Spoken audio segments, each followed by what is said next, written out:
జనసంద్రోహంలో జనసేన నేత పవన్ కళ్యాణ్ నామినేషన్ దాఖలు.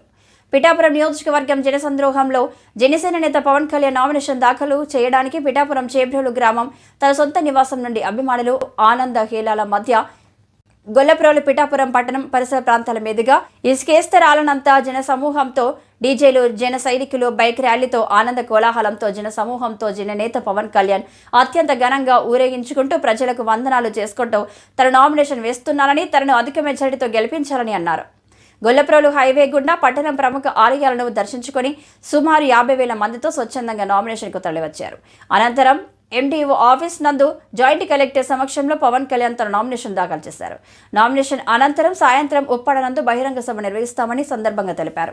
ఈ కార్యక్రమంలో మర్రెడ్డి శ్రీనివాస్, కొణిదెల నాగబాబు, కడారి తమ్మయ్య నాయుడు, బీజేపీ నాయకులు కృష్ణరాజు, ఎస్వీఎస్ఎన్ వర్మ, గిరీష్ వర్మ, పట్టణ జన సైనికులు, జనసేన నాయకులు, ఎన్ఆర్ఐ గాజుల సత్య, జాతీయ కాపు అధ్యక్షుడు మురళీకృష్ణ, జ్యోతుల శ్రీనివాస్, తెలగంశెట్టి వెంకటేశ్వరరావు, జనసేన కార్యకర్తలు, వీర మహిళలు, అభిమానులు తదితరులు పాల్గొన్నారు.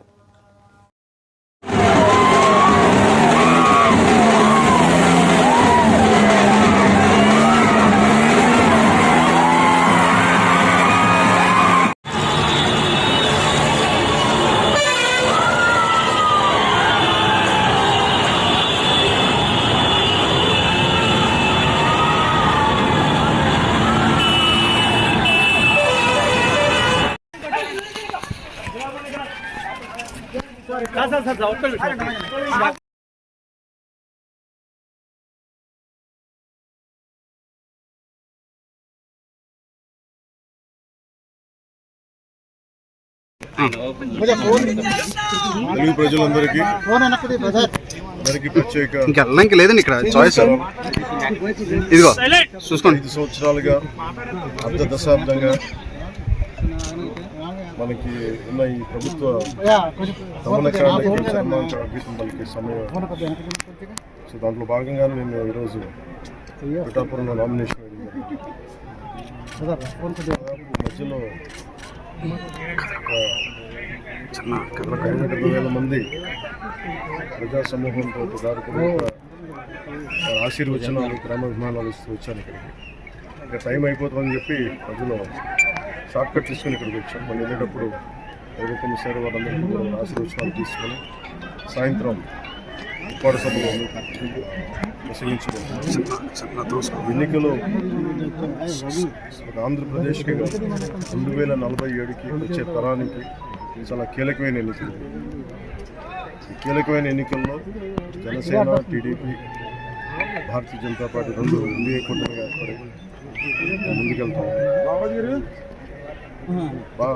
జనసేన కూడా చాలా బలం పుంజుకొని రాష్ట్ర ప్రయోజనాల కోసం తగ్గి త్యాగాలు చేసి తెలుగుదేశం పార్టీ ఇబ్బందులు ఉన్నప్పుడు నిలబడి ముందుకెళ్ళాం.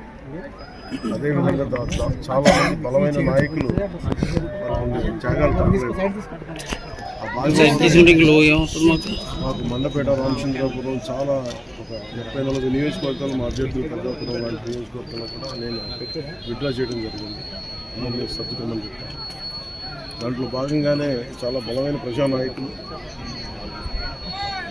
ప్రజల్లో బలమైన అవగాహన ప్రజా సమస్యల మీద అలాంటి వ్యక్తి వర్మ గారు నా కోసం కొన్ని సీట్ని త్యాగం చేశారు. మనస్ఫూర్తిగా వారికి ఈ సందర్భంగా వారికి నా ప్రత్యేక కృతజ్ఞతలు, నమస్కారాలు. ఈ త్యాగం రాష్ట్ర ప్రయోజనాలకే కానీ వ్యక్తిగత ప్రయోజనాలు దాటి చేస్తున్నారు. సో మనస్ఫూర్తిగా వారికి కూడా భవిష్యత్తులో ఉన్నత స్థానాలను నిర్వహించాలని దానికి నా కృషి తెలియజేసుకుంటున్నాను. అలాగే జనసేన కాకినాడ పార్లమెంట్ పరిధిలో పిఠాపురం కూడా వస్తుంది. దానికి తంగెళ్ళ ఉదయ్ శ్రీనివాస్ టీ-టైమ్ అధ్యక్షునిగా, టీ-టైమ్ వ్యవస్థాపకుడిగా పేరు. దాదాపు 25,000 మంది పైకి ఆయన ఉద్యోగాలు ఇచ్చారు. సో అలాగే దేశం నలుమూలల ఆయన టీ-టైమ్ చూడవచ్చు. ఇలాంటి వ్యక్తి కాకినాడ పార్లమెంట్కి వెళ్తే ఖచ్చితంగా అది ఉపాధి అవకాశాలు కానీ, మనకు కావాల్సిన ఓఎన్జీసీ వల్ల జరుగుతున్న కాలుష్యాలు కానీ, ఇవన్నీ చట్టసభ మన పార్లమెంట్ బలంగా మాట్లాడగలిగే తెలుగే కాదు, ఆంగ్ల భాషల్లోనూ, హిందీ, తమిళ్లో కూడా నిష్ణాతులు.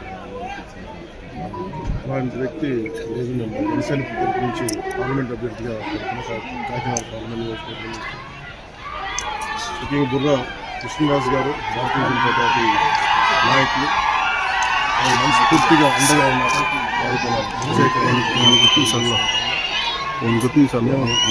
ఎన్డీఏ కూటమి తెలుగుదేశం పార్టీ, జనసేన, భారతీయ జనతా పార్టీ అఖండ విజయం సాధించబోతుంది.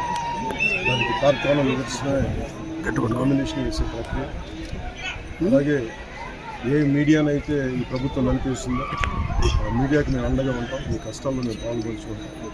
మీ కష్టాలకి మేము చేయూతనిస్తాం. మనస్ఫూర్తిగా తెలియజేసుకుంటాం. మీ హెల్త్ పై వస్తున్న కామెంట్స్కి మీ హెల్త్ పై వస్తున్న కామెంట్స్కి సార్ మిడిల్కి రండి సార్. మీ హెల్త్ పై పదే కామెంట్స్ చేస్తున్నారు కదా, అనిపిస్తుంది. సార్ ఇంకొకటి, 1 తారీఖు వస్తుంది, పెన్షనర్లకు సంబంధించి పింఛన్ ఇంటికి పంపుతారా లేదా ఎన్నికల నేపథ్యంలో ప్రభుత్వం రాజకీయం చేసే అవకాశం ఉందని చెప్తున్నారు. దీనికి మీరు ఏం మెసేజ్ ఇస్తున్నారు? ఇది నిజంగా కనుక చీఫ్ సెక్రటరీ కానీ పోలీస్ అధికారులు కానీ దీనికి అడ్డంకులు కల్పించకపోతే పెన్షన్ ఇళ్ళకే జరుగుతుంది. ఖచ్చితంగా. కాకపోతే దీన్ని ప్రభుత్వం ఆపాలనుకుంటే ఇది ఖచ్చితంగా ఈరోజు ఈ 1వ తారీఖు ఇంటికి పెన్షన్లు అందకపోతే దాంట్లో ప్రభుత్వం చుట్టుందని మనస్ఫూర్తిగా నమ్మాలి. సార్, పిఠాపురం ప్రజలకి మీరు ఇచ్చే సందేశం ఏంటి? ఎన్నికలు రాబోతున్నాయి, లక్షల ఓట్ల మెజార్టీ అంటున్నారు. ప్రజలకి మీరు ఇచ్చే సందేశం ఏంటి? ఇది ఇప్పుడు దాకా మనం ఆంధ్రప్రదేశ్లో ప్రతి నియోజకవర్గం త్రికోణ పోటీ ఉంది. ఈసారి ఈ పోటీ అన్ని సమస్యల మీద సమగ్రమైన దృష్టి పెట్టడానికి, ఇప్పుడు నేను వర్మ గారు విడివిడిగా పోటీ చేయడానికి, కలిసి మేము ఉమ్మడిగా ఒక ప్లాట్ఫామ్ మీద పోటీ చేయడానికి, సమస్యలను పరిష్కరించడానికి చాలా సులభం. అలాగే క్లాష్ ఉంది. లేదంటే ఏదన్నా సరే ఈ సమస్యను ఇలా సాల్వ్ చేయాలని ఒక ఇది ఉన్నప్పుడు, ఒక డిబేట్ ఉన్నప్పుడు దాని సామరస్య వాతావరణాన్ని పరిష్కరించాలి. అలాగే 5,000 కలిస్తేనే పిడుకులు కదా, ఇంతమంది కలిసి వస్తే సమస్యకి మరింత బలమైన పరిష్కారం అలాగే చేసుకోవాలి.